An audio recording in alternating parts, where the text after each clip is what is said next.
Hello everybody, John here. Welcome back to the Midnight Paint and Body channel. On this video we're starting part 2 of the redo of this 87 Mazda Lowrider pickup truck.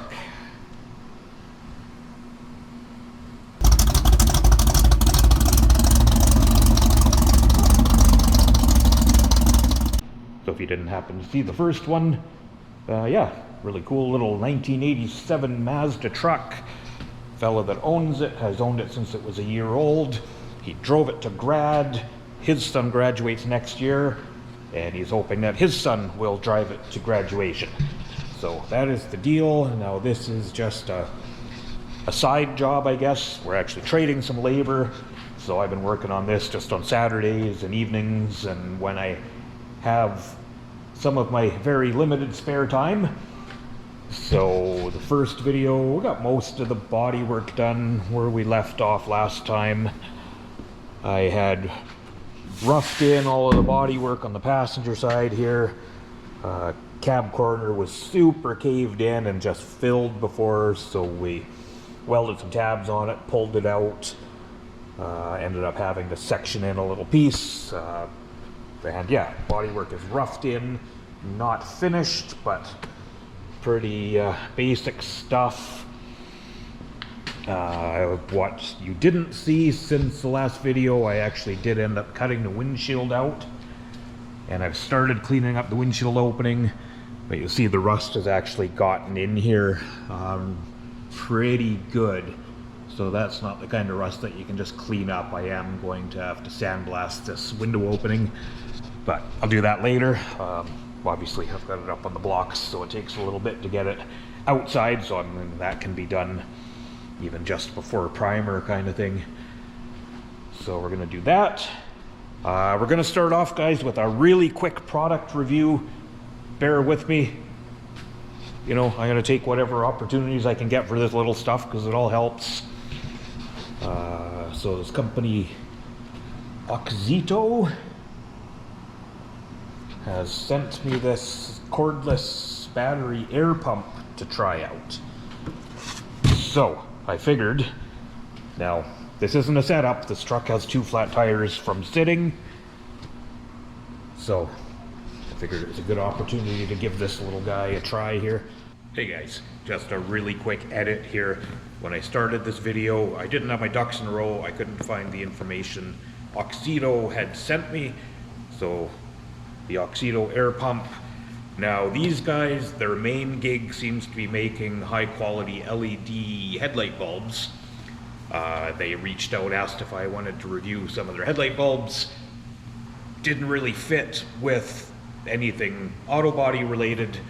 So they said, well, we have this battery air pump that you could try if you're interested. So I said, yeah, let's give it a shot. So that's why we're doing this.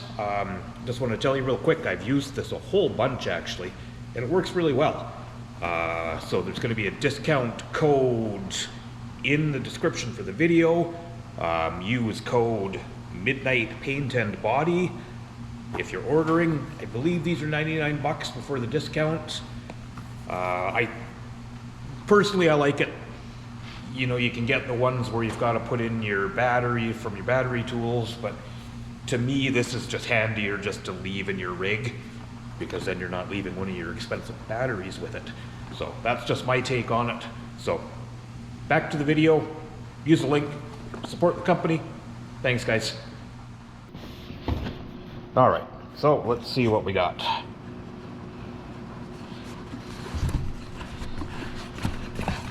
So first off, I will say this is actually really nice packaging. Charger for your car, a little carrying case, obviously our air hose, a couple little attachments for doing, pumping up the soccer ball or whatever.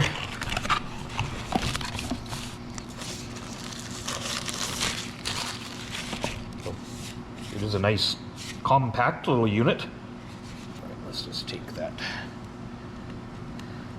protective sticker off of there so we can see. Full battery. I did not charge this. This is how it came.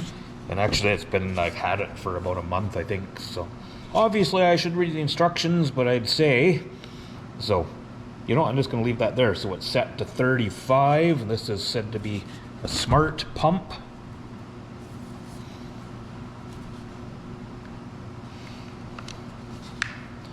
So I'm gonna go hook this onto the tire. I'm gonna put the camera on it and I'll do a real quick time lapse. I'll get this through quick here, guys, so we can get to the truck.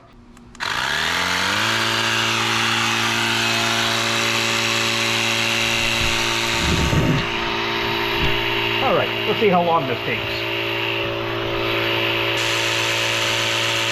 11:20 now.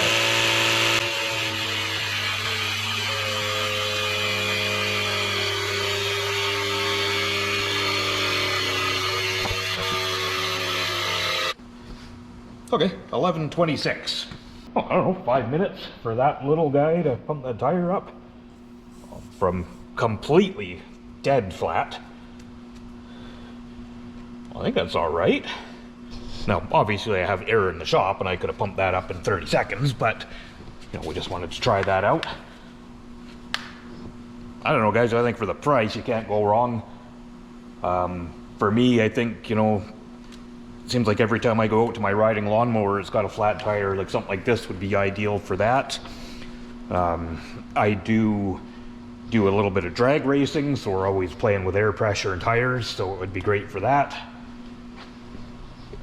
You know, pumping up the big tires on your big diesel truck, I don't know, it'd probably take a long time, but I suppose it would work. So yeah, just for the sake of testing the battery, I'm going to pump up this other one. But I'd say, guys, like I said, hopefully I've got the information, so the link and everything is down there. But, you know, if you can support these companies that support my little channel, I appreciate it. I would never tell you to buy a product if it was crap, so I'm going to keep trying this out. Then I'll let you know what I think of it. But so far, hey, it works. I'm happy with it. Let's get to work on the truck. So I'm probably at the point on this truck where there isn't a hell of a lot to record. It's going to be just a bunch of sanding and stuff until I get it in primer. But still a few dents I need to fix. So the front of this hood is kind of dented all the way across, just really mild, shallow little dents. Probably from closing it. So I'm just going to start with those and strip the paint off the front, a little filler on there.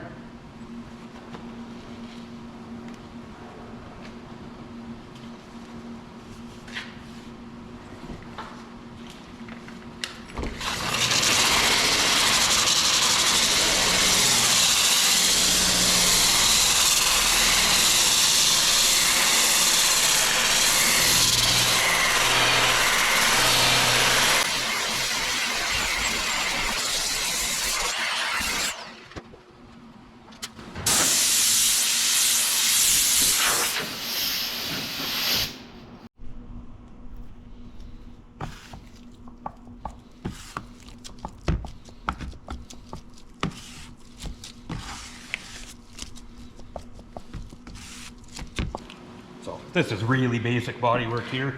So I've cleaned this off with some 40 grit. That's plenty of tooth for the body filler to bite into. And I've been doing this 35 years and I still mix way too much body filler every time.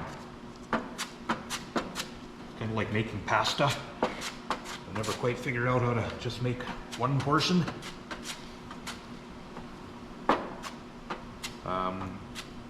One thing that I know I've mentioned before, but if you're just learning this stuff,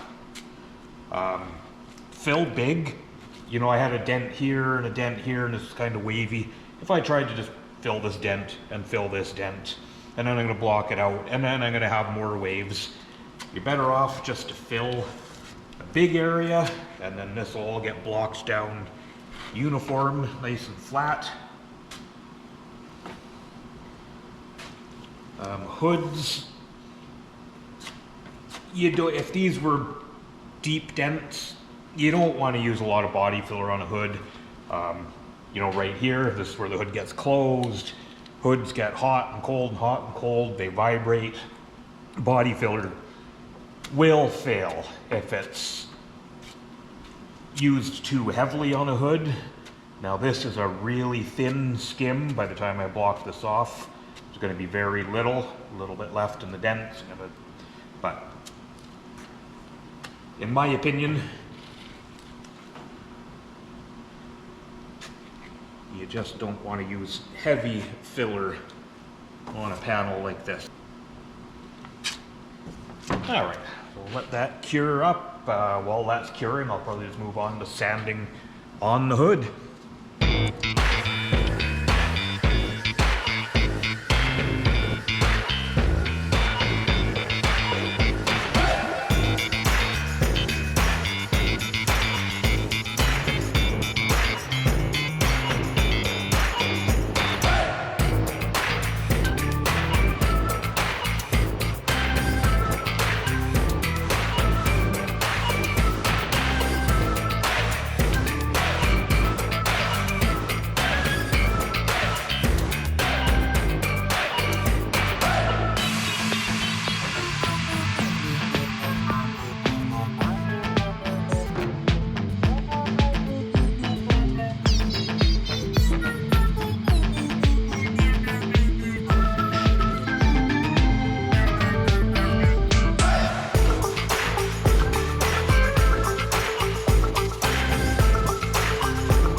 So there is just the most basic of repairs, guys. So that's all there is to it, really.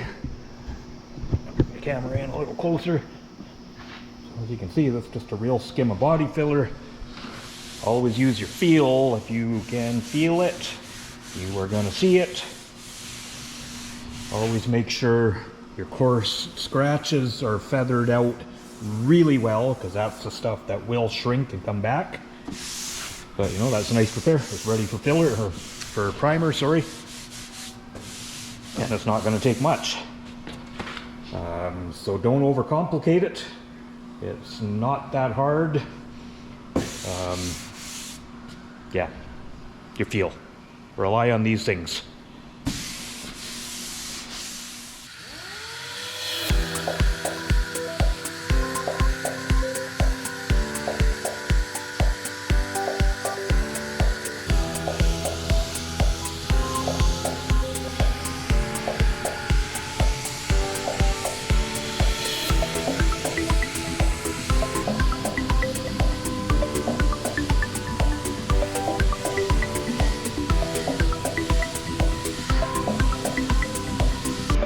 So often when I add music over a video, it's because I forget to turn off my radio.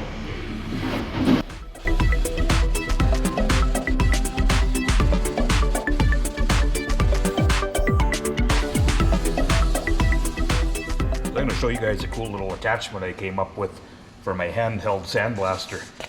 So, this is a little handheld guy. It's good for small little rust spots. This is from Performance Tools. I think I bought this at the trade show, Nordco trade show last year. So rather than having your sand going everywhere if you're just doing a little spot, I took a water bottle, drilled a hole in the lid, and if I got little spots like that,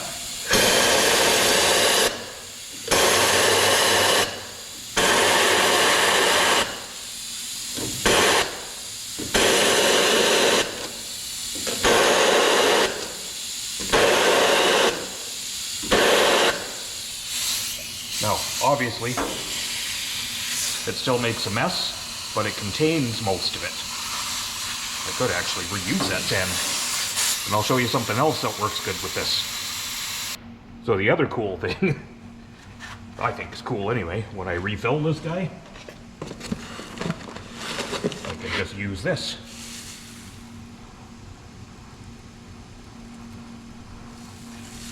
Put it back on. So, just thought I'd share that because I think it's pretty cool. It works really good. It, you know, back in the day, I used to work in a body shop. We had a little hand blaster that had kind of it was like a little leather bag thing that you would put over the rust spot, and it worked well, but that's just something I kind of came up with on a whim, and maybe it'll work for you. So I've been picking away at the little Mazda here again today. I've got most of it sanded in. I've just got the tailgate and the back panel. I was just thinking, Saturday, it's really nice out. So I think I am going to get the thing down off the blocks, get it outside and do that little bit of sandblasting that I would like to do on it.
Oh boy, that rust is thick in there. Yeah, gonna get down that edge again. Oh, look at how pitted that thing is. A couple little pinholes. So yeah, that's taking some work to get that out of there. As you can see, my tape isn't holding on there, but it's not gonna damage anything around that edge anyway.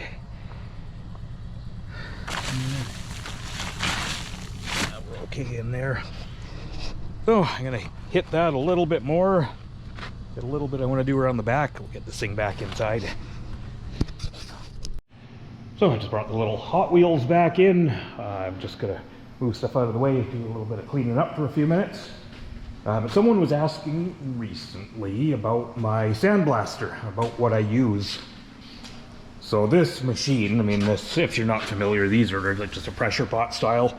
So you fill this up with your sand, glass, whatever blasting media you're using, and then it pumps air in. It pressurizes the tank, which pushes the material out through the hose. And they're not like, so there's some like suction feed types where you just stick it in a little pot of sand or whatever. And you know, I showed you earlier, I've got that little handheld one, but obviously this is what you need for heavier stuff, and of course you can go a lot more extreme than this too. But, so this one, so Empire Abrasive Equipment Corporation. It'd be interesting if there was a year on there. I don't think there is, but I also don't have my glasses on. Hold on, I'm gonna get my glasses, because now I'm curious too. So the body shop I worked at from 91 up until the mid 2000s. This was the sandblaster there. The owner was really cool. When he bought a new one for the shop, he asked me, "Do you want this?" Like, heck yeah, because he knew I was always tinkering around with stuff. All right, Empire Abrasive Equipment Corporation, serial number Philadelphia, Pennsylvania. So this was probably at that shop, I don't know how long before I started there in 91, so this thing is old. But I mean, it's basic technology. The technology hasn't changed any, so it still does the job. I've never felt the need to have a new one. And then the stuff that I use, so this is actually made locally right here in my little town. The plant is not far away. So this is actually a crushed glass. So as you can see, silica free. It's not like the old days that had silica in it. So it's, yeah, this is literally crushed up glass bottles. It's a whole bunch of different grits. I used to use the 2050, it's a little coarser, but I found this is my go-to now, is this 3060. It's just a little finer. I like it a little better. The 2050 is probably better if you're doing something like a frame, something really heavy scale. But yeah, so anyway, that might answer somebody's questions about what I use for blasting. I obviously sandblast a lot. It's just, especially big stuff like this, it's the only way to really get rid of rust. And as you saw, I had to work at this quite a bit. That rust was really thick in that windshield opening, so I'm glad we got rid of that.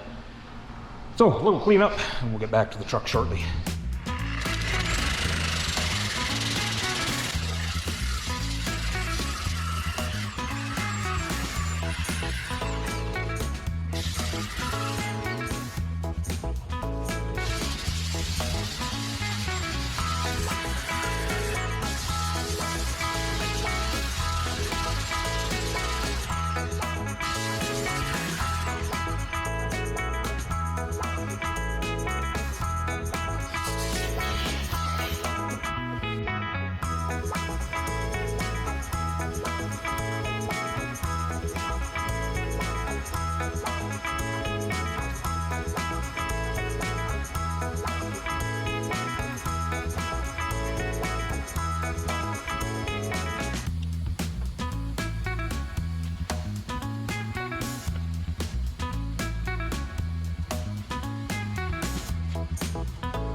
Well, as you can see, the tailgate kind of had a bunch of shallow dents, mostly just kind of from stuff like this. These things dent pretty easy, but I hadn't noticed them the way I had it backed into the corner there before, so that's that pretty much taken care of. So I've got a little bit of minor sanding left, some little spots of putty that needs to be done. Actually didn't mention earlier that I was priming a door for next week's job, so I put the Mazda doors in here during the week, and I got primer on them. So I'm calling it a day for today. That's another Saturday done. I've had enough, but I think next Saturday we should have no problem finishing up a little bit of sanding and getting this thing in the booth and masked up and getting primer on the truck. So I'll see you guys then. Well guys, I've got our little Mazda Lowrider masked up in the booth, ready for some primer. I had a little time today, so I figured I would just get this done. So what we're going to be doing is a coat of epoxy primer over all of the bare metal, so pretty much everything. And then probably 3 coats, well, the whole back end, everywhere there's bodywork, will get 3 coats of high build urethane. Fenders don't really need primer, but I'm going to give them a coat anyway, then I can block them out, ensure they're going to be nice and straight. And the hood's the same thing. We've got a little bit of a repair there, but it doesn't need a lot of primer, but I'll probably just prime the hood and fenders complete anyway. So what we're going to be using, I'll put that one there. So I use this PPG DP50 epoxy primer. That one's about empty. Fresh one there. This stuff is, what is it, 2 to 1? 2 to 1 to 1. So 2 parts primer, 1 part activator, and 1 part urethane reducer. And then we will be topping that off with high build urethane. And the one that I use is this U-POL UP225 3V, and this is just 4 to 1 with the activator.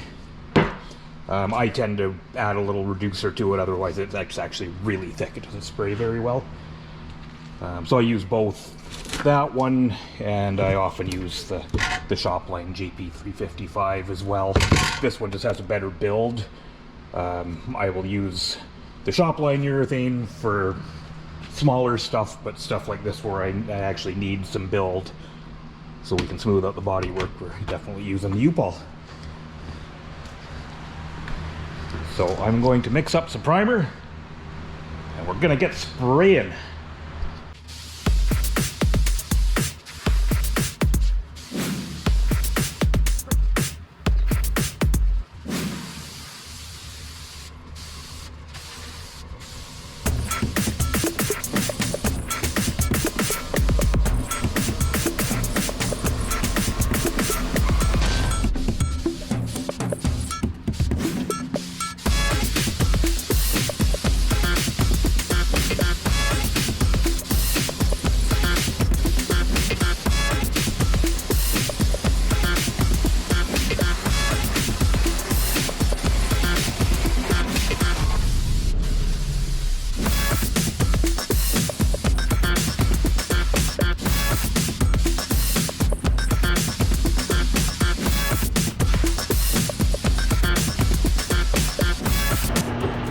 So here's a little trick I do with my last coat of primer, guys.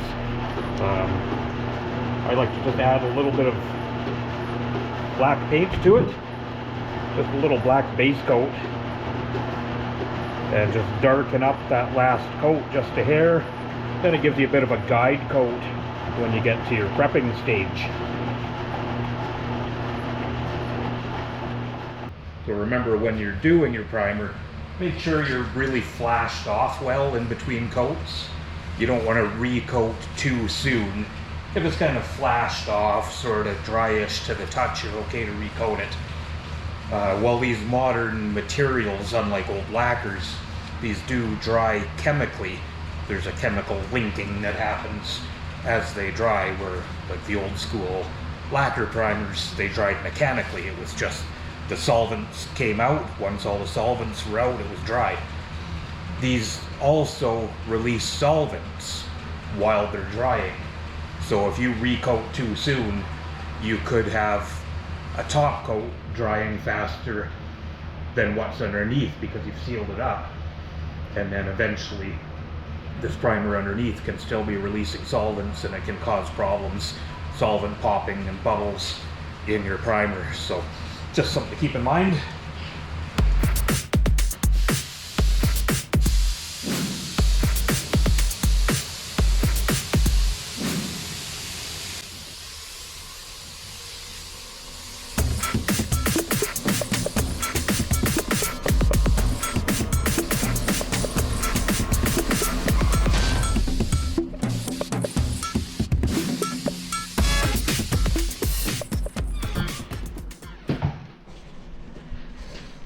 Well, here's our little Mazda all primed up. So a couple of coats of epoxy primer over all the bare metal. And then basically I've done 3 coats of high build urethane primer over all of the bodywork areas. So areas like the roof, I think I did 2 coats up there. Hood and fenders, other than the bodywork at the front, just 1 coat. so they, you know, they don't need any filling. But I'd like to just have a little on there so I can block them out, just make sure they're nice and straight when I get done with this guy. So next step is going to be, I've got a few spot-ins to do. Spot in the door jamb, the bottom of the doors. Once I get it stripped down, I'll make that call. I might just paint the jambs and the inside of the doors complete just to make it nice and clean. And like I showed you there too, the little trick, just a little black paint in the final coat of primer. So lots of guys use guide coats and such for blocking. I've always just done that. So now that darkening up the final coat as I block my bodywork, if it's got highs and lows, you're gonna have that visual of the high spots and low spots by the slight shade differences in the primer. One last thing. So I did do a little plug for our little air pump thing here, guys, at the beginning. I've used it quite a bit, actually, since I got it, because I didn't want to promote it if it didn't work well. I really like it. I think it'll be really handy. I did try and pump up a tire on a big diesel truck to 50 pounds. It's from dead flat. This took it up to 30 pounds before the battery went flat. But you can plug it in, hook it to your cigarette lighter. Now, that being said, that 30 pounds air in that tire would definitely get you home if that was all you had. But I think for just keeping under the seat of your car or truck, whatever, I like it a lot. So as always, guys, thanks for watching. I'm going to end this one here. We'll get back to this soon. I hope you come back and check it out.